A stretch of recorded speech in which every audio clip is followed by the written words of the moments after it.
My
one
Jesus, no turning back, no turning back, no turning back, no turning back.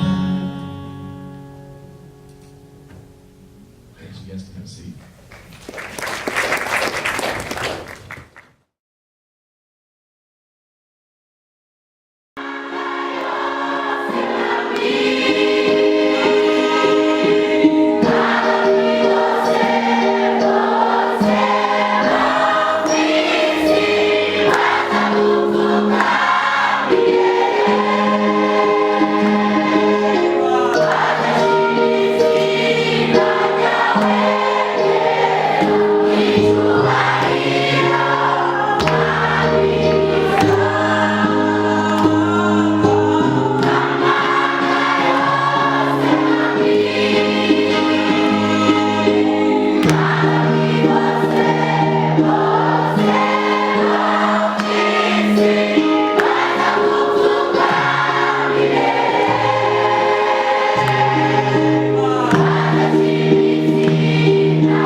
It's me again. As a lot of you know, I'm part of an organization based in Seneca called Barnabas X, and we support missionaries and pastors, some that are all over the world. And one of the organizations we support is in Rwanda. It's called Reach the Children of Rwanda International, or RCRI for short. And we were able to go. This was our third year in a row that we were able to go to Rwanda to minister to RCRI. And we went in September. We took a team of 4, my wife Paige and Amber and a friend of ours named Jared. We went for, 12 days?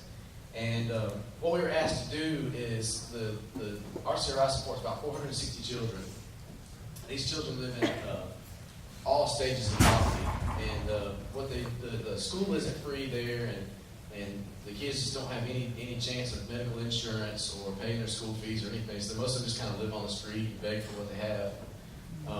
So what RCRI does is they find these children and they pay for their school fees, and they buy them clothes and health insurance, and they minister to the family. And a lot of the kids don't have beds, so they find beds and things like that.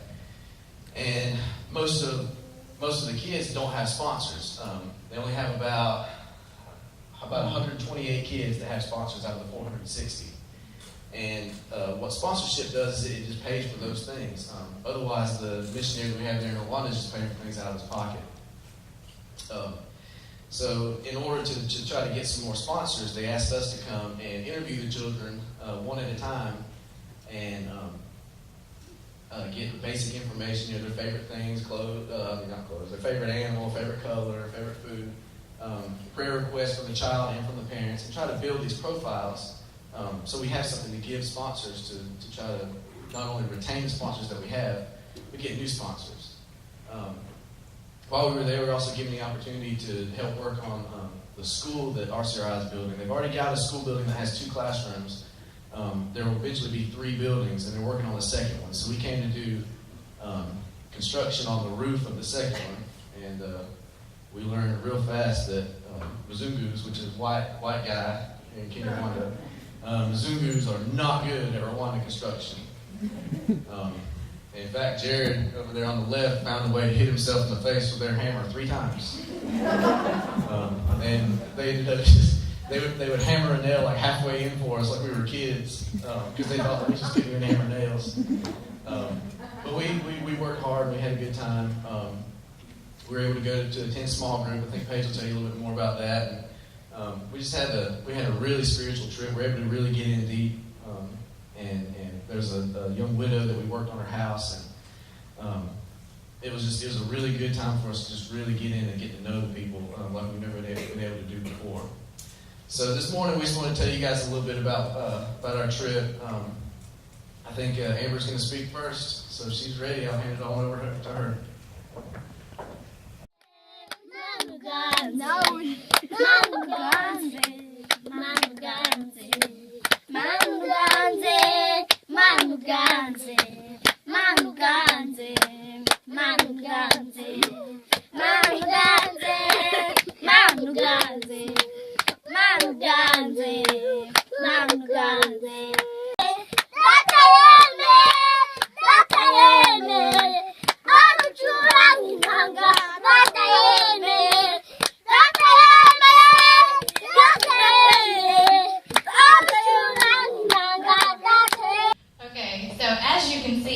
They're pretty irresistible. You can't help but go to Rwanda and immediately fall in love.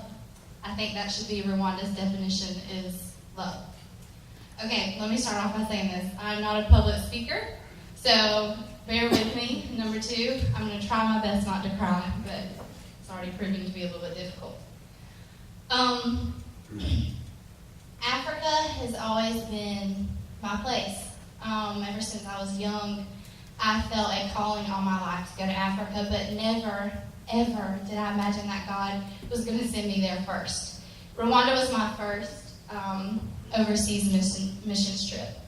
And as soon as I remember it, we were sitting at Joel's house for a small group.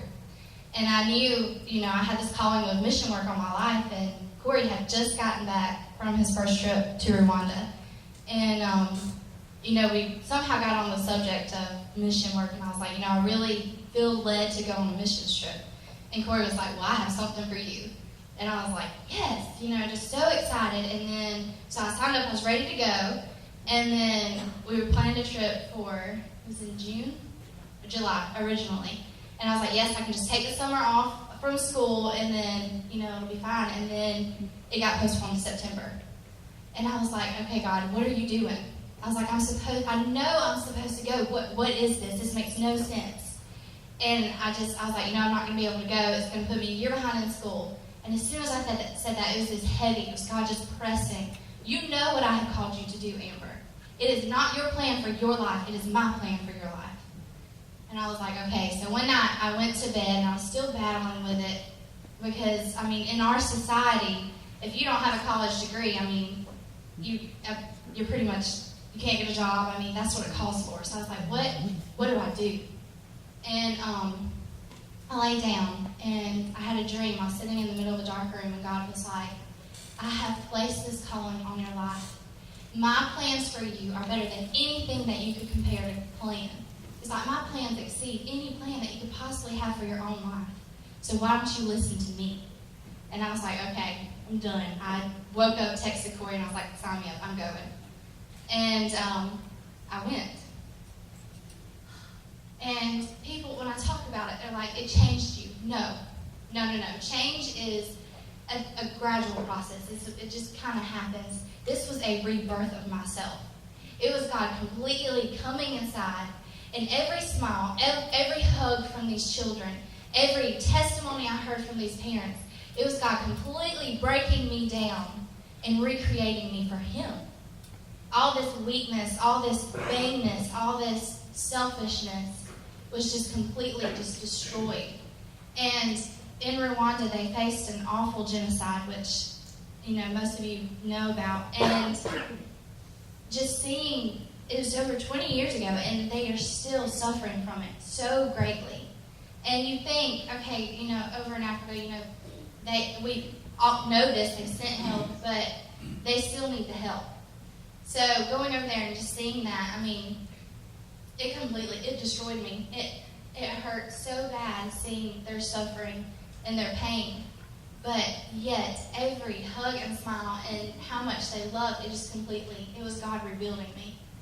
And, one day, home visits were a big thing to me. Going into their houses and seeing how they don't have hardly anything. It is bare minimum. It's no bed, it's a table, and some houses don't even have a table. It is mud walls, it is dirt floors, there's no bathrooms. They had nothing, but yet they wanted us there. They loved us. All they wanted to do was spend time with us. And I remember walking into this one house, and it was this lady, and one of her kids went to the school. And I was going in there just to ask them some questions and make sure that what the little boy had told us was, accurate. And we went in and we asked if we could pray with her. And of course, she welcomed out with open arms. And so I prayed for her. And then she held up her hand and she said in her language, "Wait." And I was like, in Rwanda, you're not supposed to cry in front of them, which was very difficult for me. And she was like, "Can I pray with you?" And so we were all like, "Yes." And she just started this prayer. Now, I do not understand their language. I can pick up a few little things, but she started this prayer, and it was the Holy Spirit. It was so thick in there that I could barely stand to my feet. And I was so overcome with His grace and His love and His mercy. And she just kept praying that God would bless me, that God would pour His blessings out on me. This lady who didn't know if she was going to have food tonight to feed her children was praying blessings out upon my life. Who didn't know if her children were going to be okay tomorrow. She was praying blessings for me. She could see that I was blessed by God, but yet she still was praying that God would provide for me. And yet we sit here and we want more. We try to get ahead. All we want is more. But no, we have plenty. We are blessed by God. I don't care what you say. You are highly favored by God. And yet we still seek out more. We are blessed and provided. And yet we sit here and we say, "No, I don't have enough. I can't spare $5 a week to feed a child in Africa because I want a Starbucks coffee." We are blessed by God, and we are called by God to bless others. And after you see these children's faces and see that they don't have anything, these families have nothing, I hope it tugs on your heart. And you know that you can do something, whether it be, and not necessarily in Africa either. There's help all over. There's places that need help all over the world. Whatever God is calling you to do, whether it be donate money to these children, or go to the soup kitchen and, volunteer, or even at work, showing people love. We are called to love. The same Christ that died on that cross, that conquered sin in the grave, lives in us. And He has called us to love. You and me. We're called to love each other, and we're called to show that love. So I challenge you through today. Love. That's the biggest thing that I got from this, is just loving one another and showing that love and spreading it out. Thank you.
our God.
But this was a Rwandan version of our community groups.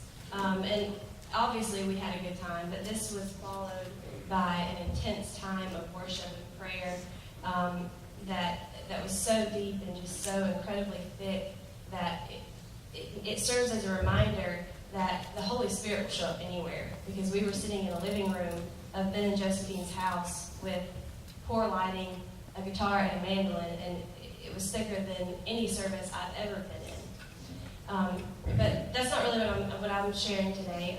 When we first started talking about sharing with y'all, Joel mentioned that maybe we should just all share one of our favorite parts. So I started thinking about what my favorite part of the trip was, and then determined that it was impossible to share one thing, because every day I had multiple moments where I would say, this is my favorite part of Rwanda.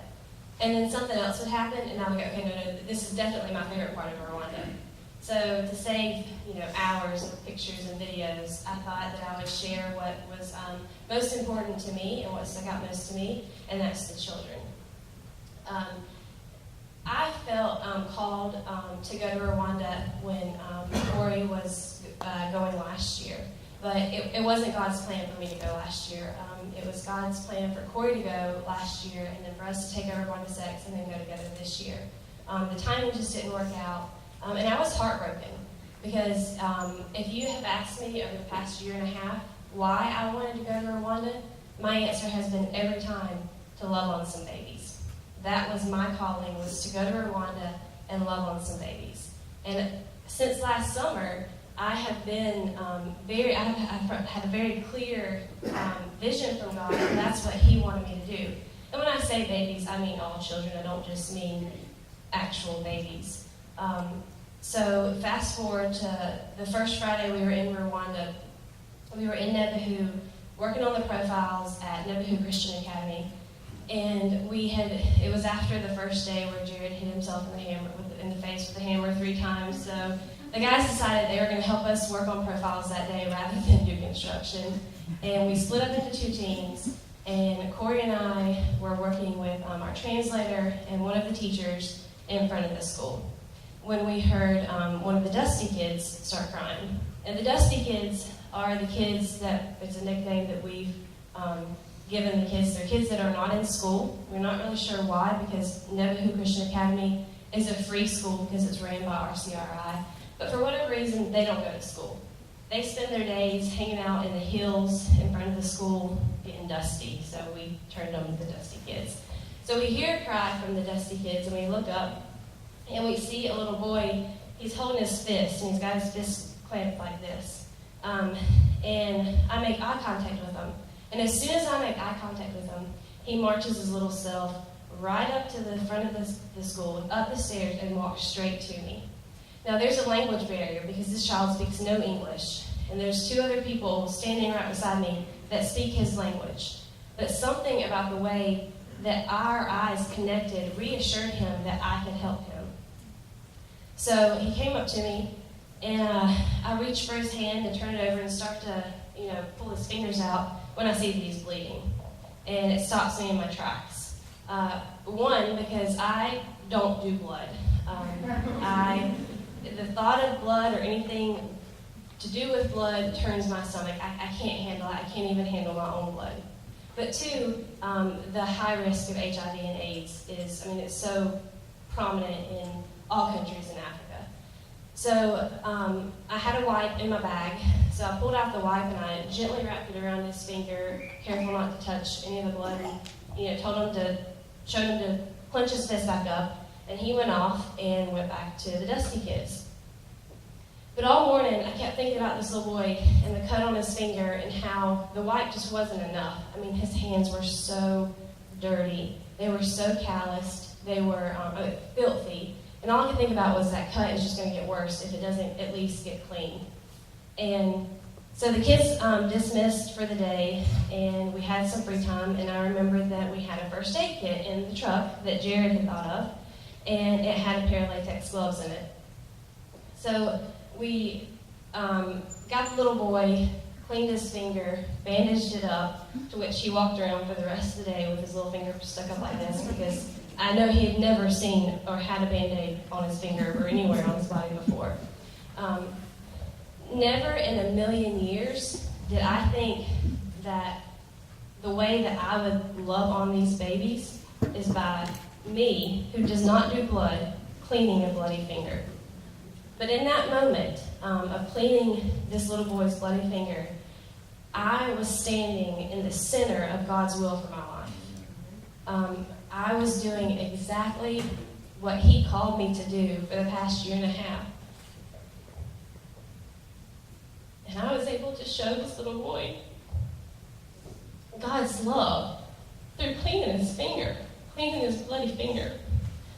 And it's funny that Joel and Sandra mentioned the women's conference last year, because last year while we were at the women's conference, Compassion International was there, and they passed around photos of kids that need sponsors. And no matter who the institution is that is supporting these kids, whether it's RCRI or Compassion International, all of the kids' stories are heartbreaking. They're all poor, they're all sick, and they all need our help. But I met these kids in Rwanda. I held their hand. I tickled their hard little bellies. We heard their giggles and their screams when Corey and Jared thought it would be a good idea to scare the living daylights out of them, and they took off running like they had just seen a ghost. I held them. I rocked one little girl until she almost fell asleep in my arms, and I cleaned a bloody finger. These children are more than a photo at a women's conference. They're more than a number or statistics that we can throw out at you right now. They're more than the stories that we are standing here telling you today. They are beautiful. They are precious. They are lovely children of the Most High God, and we can help them. Thank you.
What you just saw in the video was in the village of Kane, which is the poorest village in the country. These people have absolutely nothing.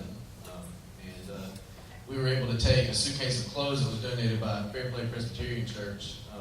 All of us took an extra suitcase and took school supplies and car parts and whatever they needed. And that was the day that we gave them the clothes, and that was their celebration from us bringing them some thrift store clothes. Last year, there was a little girl that had a sponsor from RCRI. And the sponsor, I guess, was a little dissatisfied. She hadn't received any newer profile, any kind of update on her kid, and decided that she was just kind of sending her money to nothing, because that is a valid thing that happens when you're just kind of sending your money off and hoping that it gets to a kid. And so she canceled her sponsorship. A couple months later, the little girl had to move into a refugee camp where she died. When we were in Nebahu interviewing the kids, there was a little girl that came up and she looked like she was about to cry, just with a lip quivering, really sad. And our interpreter asked her what was wrong, why she looked like she was about to cry. She said because she was so hungry. There was another kid, and we asked them their prayer requests, and the kid's prayer request was that his mom and dad might find some food that day. The average family in the United States spends about $250 per kid for Christmas. And you know as well as I do, most of the stuff that they don't need, video games, DVDs, whatever, toys. We buy our friends and co-workers stuff that they don't want, and they trade money with us by buying us stuff that we don't want. We fill stockings up with stuff that we don't really need or care about. And it all adds up to about $800 a year that each family spends on Christmas. What I brought here is a soccer ball. I bought this from a little girl on the side of the road for about $2.65. And she was so happy that she ran away and her friends were hugging her and crying. Sorry. This is the closest thing to a toy they'll ever have. Every kid knows how to make this out of trash. And the whole neighborhood was using this ball. They don't get Christmas gifts. They don't get birthday gifts. They never had a Christmas gift, never opened a gift. You know, but they have needs that are a lot more than just gifts, just toys.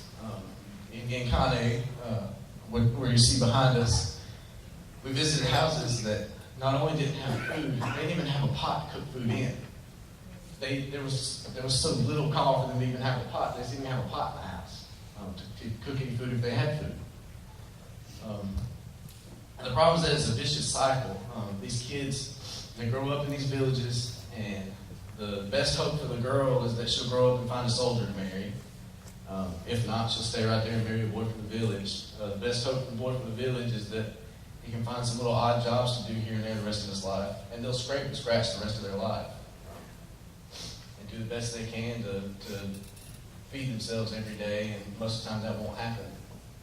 And the only cure for that is education.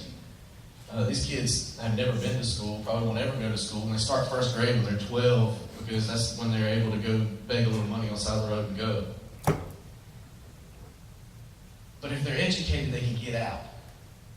There is a way out, and it's for them to go to school. It's for them to stay healthy and stay in school. And then they can go get a regular job. They can get out. And the village of Kane doesn't have to live that way anymore. But here in the United States, we're so insulated from that need. We don't even realize it, really. I mean, I think Amber mentioned Starbucks, you know. I mean, the average cost of a trip to Starbucks is at least $4 or $5. I'm sure a lot of people in this room have a Keurig coffee maker. A box of the K-Cups for a coffee maker buys the kids a year of insurance. Insurance that saves them from dying from simple things like a cold. Malaria over there is easily curable with just a pill you go to the drugstore and get, but they can't afford it because they don't have insurance. These kids die because, and I'm not saying they die because we drink coffee, but we don't think about it. It never even crosses our mind. You know, we go to the store and we'll buy a t-shirt that we don't need just because it says something funny. Or for me, it has a Ninja Turtle on it. Guys, we buy tools that we think we might need in the future, or we have to have the best tool.